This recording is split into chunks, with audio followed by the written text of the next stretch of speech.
Hey everybody, I thought since I had such technical difficulty on the webinar with Amanda, I would do a quick video to tell you about how I do online sales. I talked a little bit about this in the webinar, but I have no idea who actually heard me or what was said.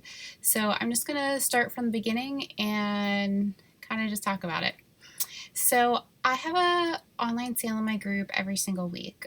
I do really well online, and I don't know, I credit this to having a large group of online friends from a message board when I was pregnant with my son.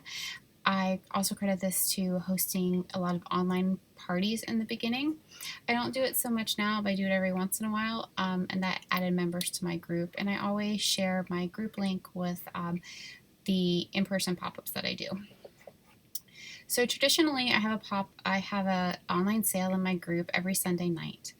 A few days before the event, I send out an invite because sometimes I don't always do it on Sunday. Like this month and last month, UPS has been all crazy, and I'm not getting my shipments when I think I am. So I've sometimes had them on Mondays, and I had one this week on Friday because I got new leggings. So I typically send them an invite so that they know when it is. I can post all the event details there, and I can see who's coming. So I set up an event, do the time, the place, the details, and I invite 500 people. I have about 1,800 people in my group right now.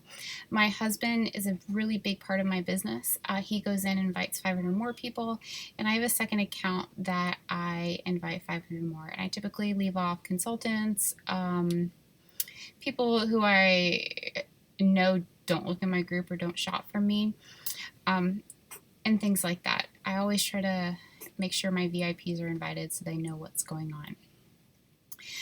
One of the things I do for my online sales so that I avoid Facebook jail is I stagger the times that I upload.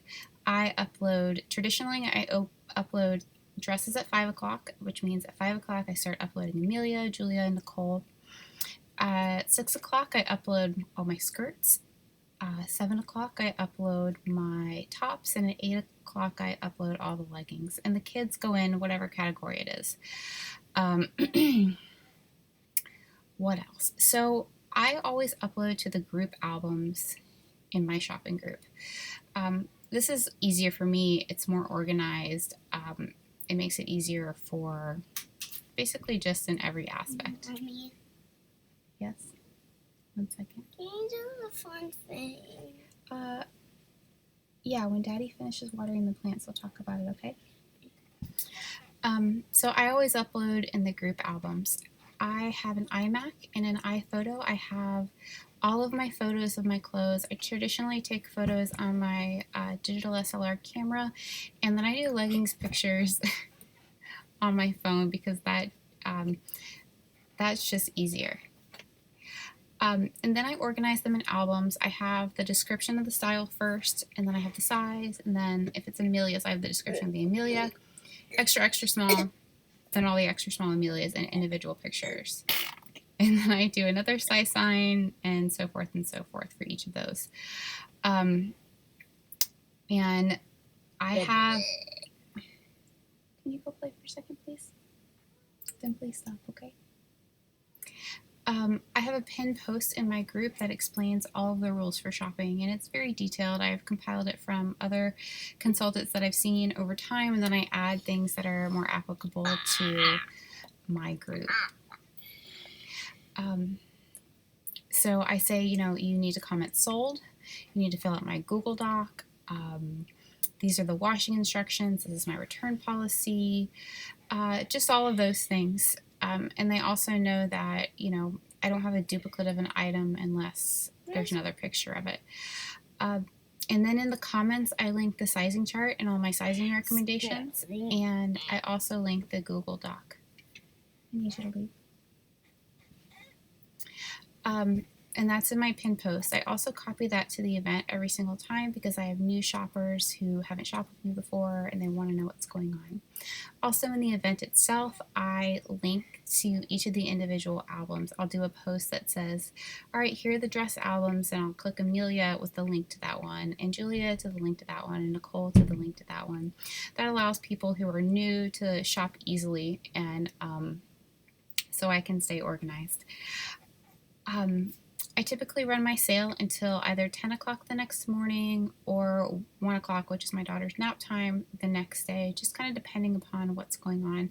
Most of my shoppers shop the evening of my sale, but sometimes I have people who shop the next morning, and I really try to be flexible with everybody in my group. If I end the sale at 10 and you want something at 11, it's not a problem. Go ahead, go shop. It's not bothering me any. So what happens is we don't invoice until the sale ends. And I talk about we. This is me and my husband. We run all of our sales together because we're typically doing a lot of sales. It's like 100 pieces my typical online sale. So it's really too much for us to invoice immediately. So we do it when the sale ends and kind of on whatever schedule we have going on. But we do promise that invoices will be out by midnight of the day the sale ends. So if the sale ends at 1 o'clock in the afternoon on Monday, then your invoice is going to be in your mailbox by midnight. So this is kind of where my part of the sale ends and my husband takes over. So I'll back up. I do one more thing. I upload a picture in each of my albums that says sale pending. I put it at the end of my album and I move all the photos of things that have sold over to that side. I saw another consultant do this, and it's been a huge lifesaver in pulling and invoicing and all of those things. So when someone says sold, I move that picture to behind the sales pending column. So I don't have to continually look through all of the photos to find the ones that have sold. And also the reason why I do this is because I do not keep my inventory at my house. We have a storage unit which is like 5 minutes up the road because I live in a teeny tiny house. I live in a 900 square foot, 2-bedroom, 2-bath house with 2 adults and 2 kids and a dog and a cat. And I have over 800 pieces of inventory at any given time. So my husband takes over now. He has an Excel spreadsheet. Hey, listen, I have to finish my video, okay? He has an Excel spreadsheet he uses that has someone's name, their email address, and then each individual item. I'm trying to do a recording. Oh, sorry. It's my life. And then he goes through and makes a list to invoice. This is my daughter, Phoenix. So once he has the list, he starts at the beginning and logs into Audrey and starts invoicing everybody. Before he invoices, he checks our Google Doc. This is where everyone checks out, and I do have them put their items. I do have them say to me if they want to ship it or pick it up. I have a section for notes, say someone has a credit, or I said they get it free shipping, or it's a gift certificate, or there's something special going on with their order I need to know about. They put it in the notes. What else? Oh, I also on my Google Doc, I have a place where it says, do you want to host a party? And this has been great for getting some of my locals to have a party, and for some of my if I see one of my online people who is a really good shopper, or I know that they're going to have a really good online sale, I message them and set something up with them to have a future hosted sale. And that's how I've gotten a lot of members in my group, doing hosted sales, sharing with my in-person pop-ups, and then just my friends wanting to add their friends. And they know I have an awesome inventory, and I try to be an awesome seller. So I feel really lucky and very blessed that I have such a great online following. So after he invoices, we go and pull all the orders. My husband goes to the storage unit and checks off, everything that is sold. He brings it all back to the house, and then we have bins where we set up. They're just bins from the dollar store. I think we have 50, but we really need to get some more. So every person has a bin. So I'll go through the leggings and write down, the person's name on a Post-it, put it on the bin, and put all their stuff in there. And then we go through and put it in plastic envelopes, and then we decide what kind of shipping envelope we're going to use. I use small flat rate envelopes, as the 505s, or I use the padded flat rate envelope, which is 570. Or if someone, or if somebody has a really big order, I put it in an 1130 box, and I charge pretty much flat rate $5.75 for shipping. And if you've spent enough to go into a box, dude, I'm happy to spend that $5 for you. And then everyone knows that they have 24 hours to pay in my sale. And what happens if after 24 hours they haven't paid? I try to be really flexible with people, and this is much to, it's good and it's bad. But now I've gotten to the point where if it's been like 24 to 36 hours after my sale and you haven't paid, I go through and make a really nice post in my group, just like, hey guys, I really want to finish up the sale. I can't wait for you to get your stuff. I still have all these unpaid invoices, so if I tag you here, can you please pay your invoice or let me know what's going on? And I try to be really nice about it, because if someone is going to back out of their sale, I would much rather have them tell me than for me to continuously contact them. So I make this post and then I tag everybody who hasn't paid. And this has proven extremely effective about getting people to pay. They see the tag, then they're like, oh, I need to check my email. Or sometimes I have people who really didn't get their invoice, and I go and see that my husband put in, instead of yahoo.com, tahoo.com, or silly things like that, and I'm able to send them a new invoice. And then what we do is, after we've gotten the majority of payments, my husband goes on to USPS. He enters in all of our new customers' addresses into our address book, and then we go through and make labels in batches, depending upon what they are. And I typically don't post my letter carrier or pick up my packages because I just have issues with him. So we drive it up to the post office and set it on the counter or put it in the parcel box, depending on what time it is. I ship everything priority. Insurance, because I have had a couple packages absolutely destroyed in the mail, and they've sent me pictures, and it's saran wrapped together and things like that. And the only complaint I've ever had with someone about shipping was from another consultant. So most people do not mind paying $5.75 for shipping, even if they're buying one pair of leggings. I very rarely have comments or complaints about much at all.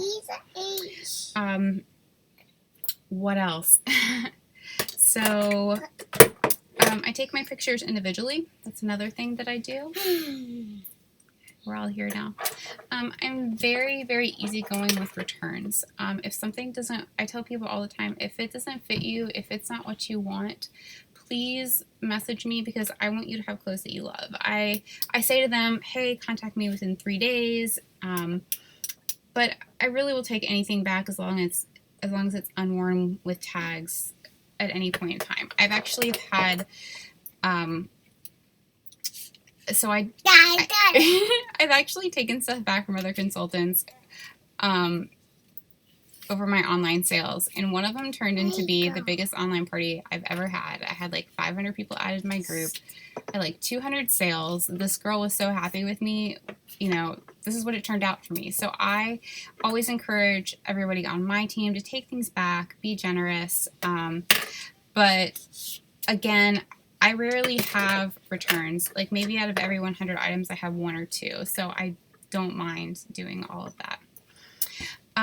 So my formula for online sales has changed over time. Every time I learn something new, I change it to think, oh, is this going to work better for us? How can I make this more streamlined so it's not taking over my life? Because online sales are awesome, but they are incredibly time consuming. So this is what we're currently doing right now. Oh, you have lipstick. But as I learn new things from other consultants, it's I change and I adapt. And Mommy. Yes? Why do you like this? Then I go there to there. I don't know. So if you have any questions, please, I'm going to post this on Facebook, so please tag me, comment, send me a message. You're free to join my group as long as you behave. And most everybody does, so I'm not really worried about that. But again, I'm sorry about all of my technical difficulty on the webinar, and hopefully you guys can see this and it can all be great. All right, bye.